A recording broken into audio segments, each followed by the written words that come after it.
Hello everyone, and welcome to this series of videos on DMT tracks, which is DMT's track colouriser.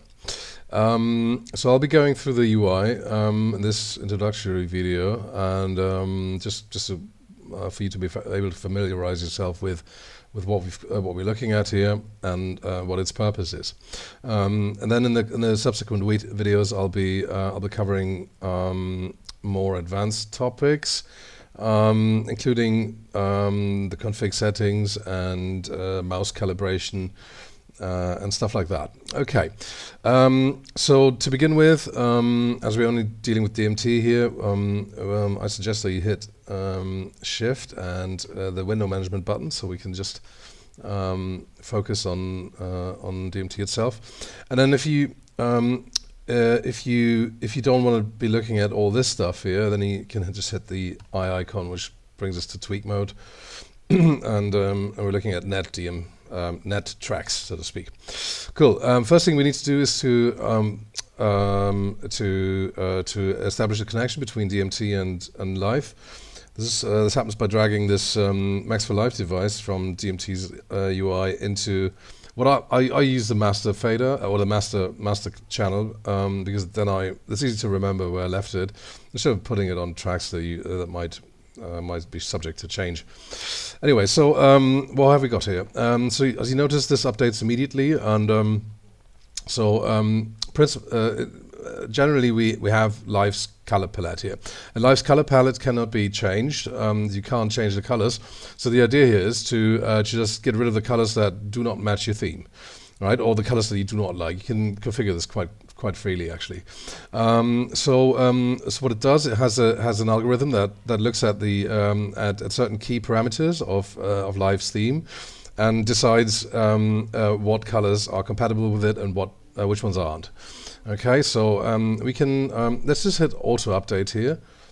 Perfect. And now if we drag down the slider, as you can see, the palette gets filtered up to the point where only like a few colors are left. Okay, so we've got a few modes here. I like to so these modes here are analogous, complementary, and then a few others. When you switch through them here, mind the fact that the slider resets. So if you don't want that, let's just bring it somewhere else. You can right click on the auto button, and it says lock, and then you can switch through these modes without the slider moving. Right. So yeah. So we've got analogous, complementary, temperature, and a few others. So as you can see, this distribution here it goes across all tracks right now, because we've got all selected here, and I'll come to that in a second. So let's just go back to analogous, and that'd be the default mode. Cool. What else have we got? So let's bring our slider up for the moment, so that we can see the whole palette. So coming over to these filter chips here. So they're not filter chips. They're basically like they're functions basically. So all as you can see on the little overlay help here is all track types. So we've got selected tracks, audio tracks, MIDI tracks, group tracks. CFG is for the settings. Map is for rules-based mapping, and CLP is for clips. And here you can navigate through themes. Okay, cool. Oh, this one here is quite interesting. If you want to get rid of a certain color, you can just click this color picker here, and it shows you the match and the two nearest neighbors. And if you right click on it, it just deletes it from the palette, and that goes for the rest as well here, right? But let's just quickly go through these features here. So you can just okay, before we do that, we can always select something and let's hit a color, right? So that's to begin with. And that's the easiest way of assigning a color here. Pretty much the same way. Same way it happens, like through via the context menu here on the track header. So we can always obviously have DMT always on top, which is what I've got going now. So I can basically manipulate or select stuff in Live without the window disappearing here. Okay, so yeah, so that's the easiest easiest way of coloring your track selection.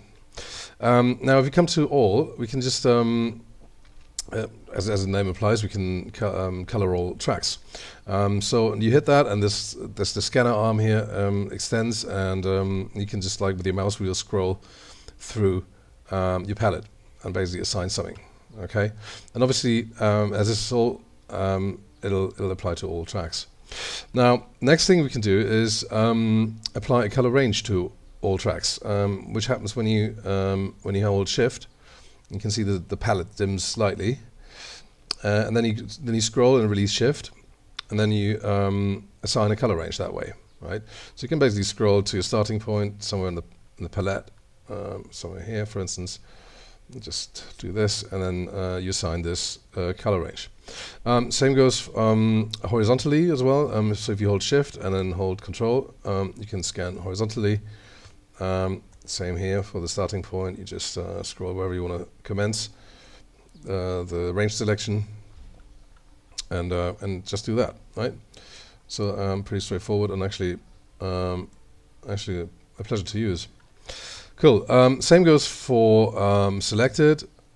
So now if we were to just make a selection here and hit that, or like just a single swatch, it's good enough.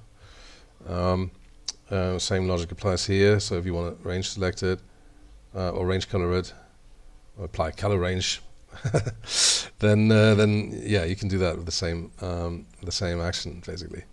So horizontally, or oops, the selection just has gone away. Whoop, okay. So now that. Cool.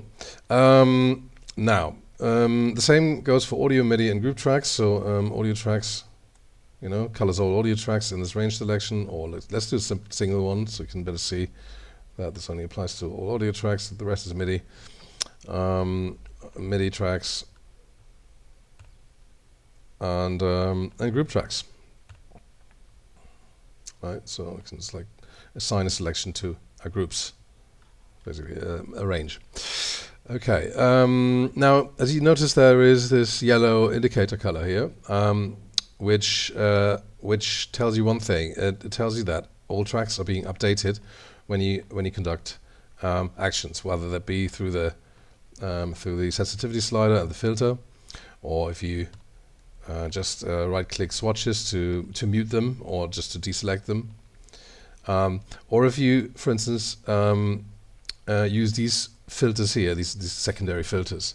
So if you left-click this, then the palette just shrinks to only this section of the hue strip. You can add other hues if you want to. And also luma and saturated components of Live's track color palette. Yeah, so we could, for instance, do red and blue, yeah, and the filter obviously applies to that as well. Okay, nice. All tracks still, right? We can also do the inverse. So if I hit right-click, then, oops, let's just bring the filter all the way up. For instance, if I wanted to get rid of the purples here, I could do so by just right-clicking it. And you can see this inverts, and I can also get rid of the greens, yeah, like so. And then you have you're basically working on that filtered or pre-filtered palette. Cool. What else can we do? Yeah, so we can, as you notice, this the filter goes from 0 sensitivity to 100%. 100% means there's almost nothing left, so I suggest you just keep it at between 60 and 80 or something like that. It all depends on what you prefer to look at, and how many colors you actually need to better discern your content, your session content. Now you can reverse this. Down here is the reverse button, and this just reverses the selection, reverses the filter, and it leaves you with those colors the least compatible, at least according to the current filter model, which I'll come to in a second. Okay, so it just does the exact opposite, and it's an invert, basically. Yeah, cool.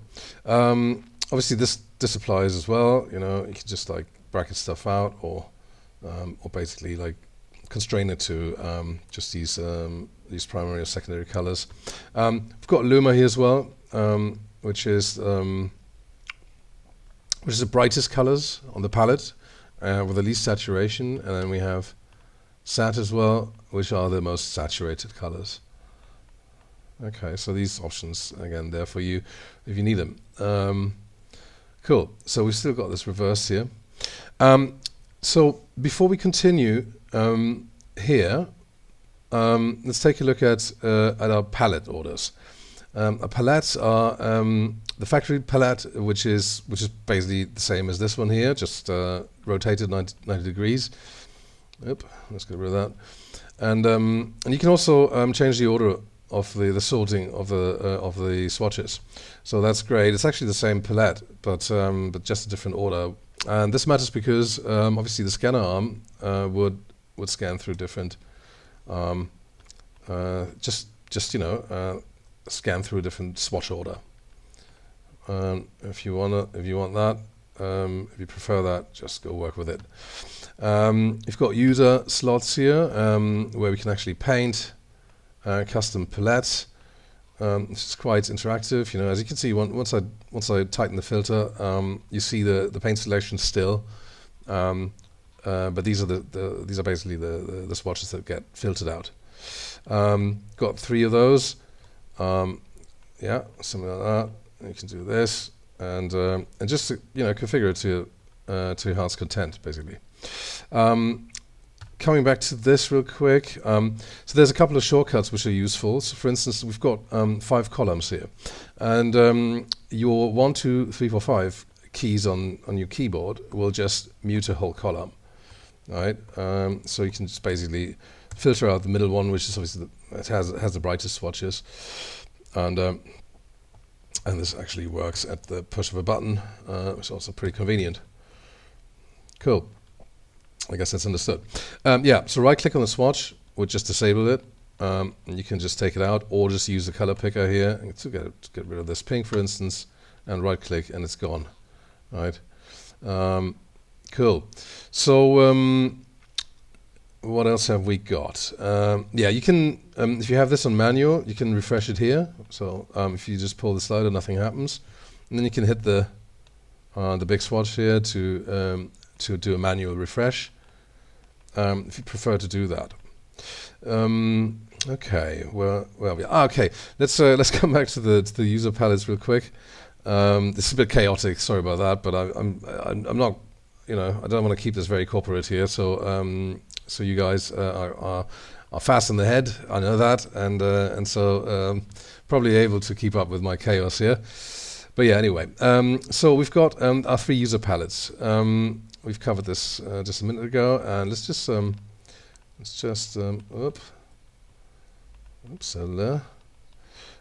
unmute all these. I might just add another shortcut, like to do them all at once. But anyway, for now we have to live with this. Okay, so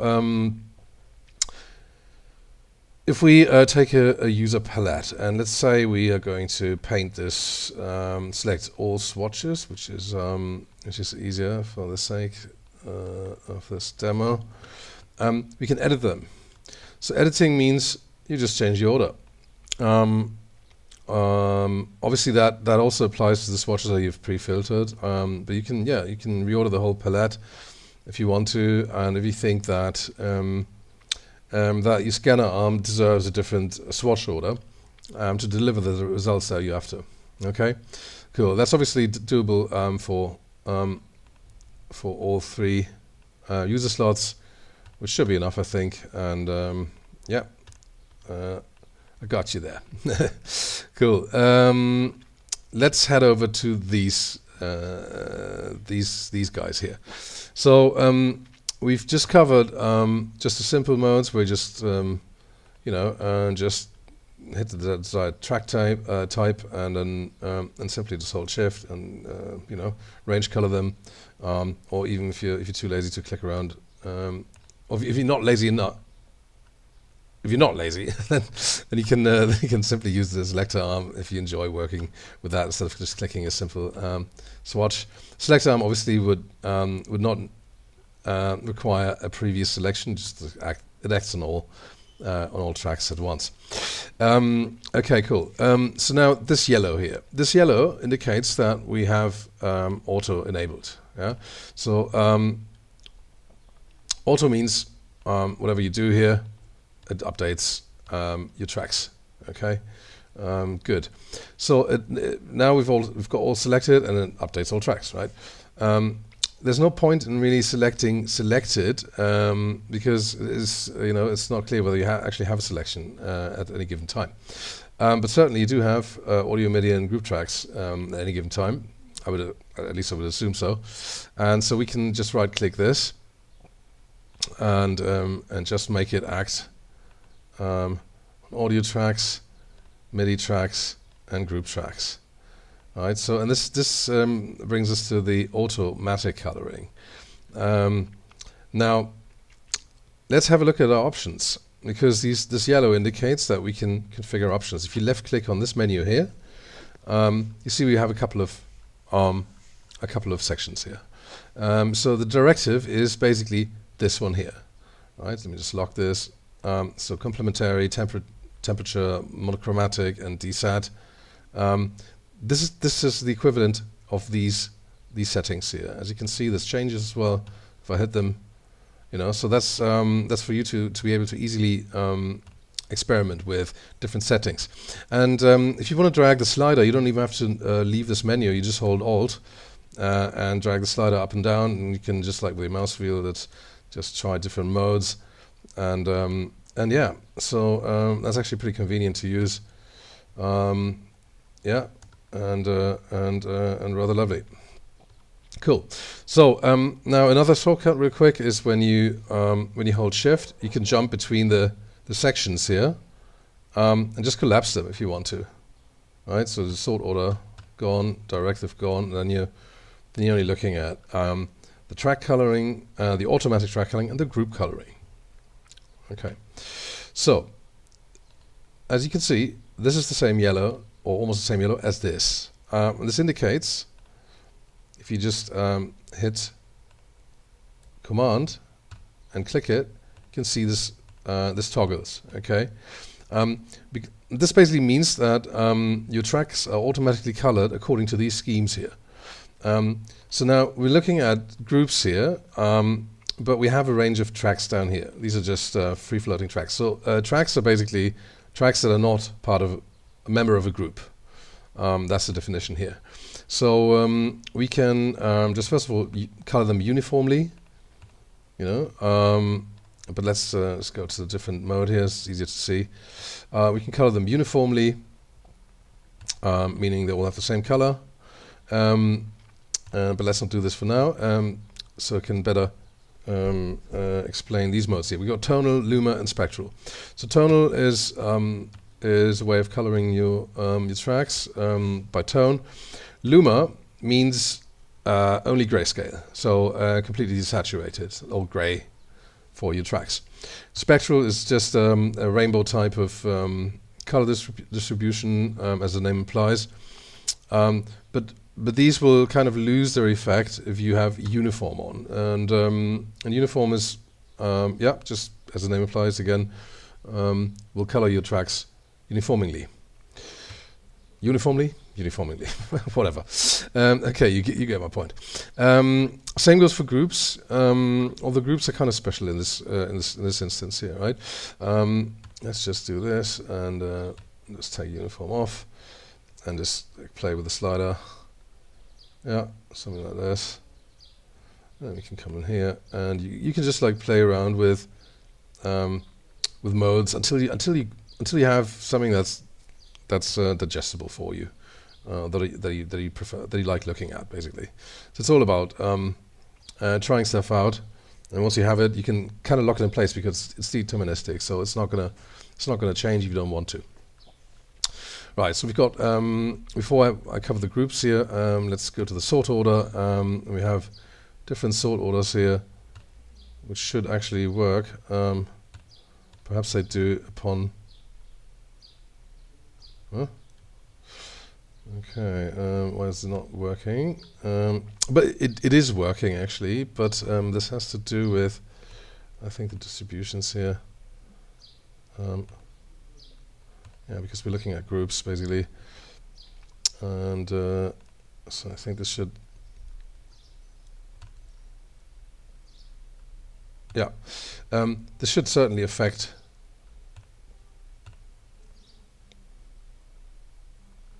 The scanner arm, for sure. Let's do audio down here. Boom. And you know, this may interfere with modes that you set elsewhere, right? But I'm pretty sure it works. Yeah, here we go. So there you go.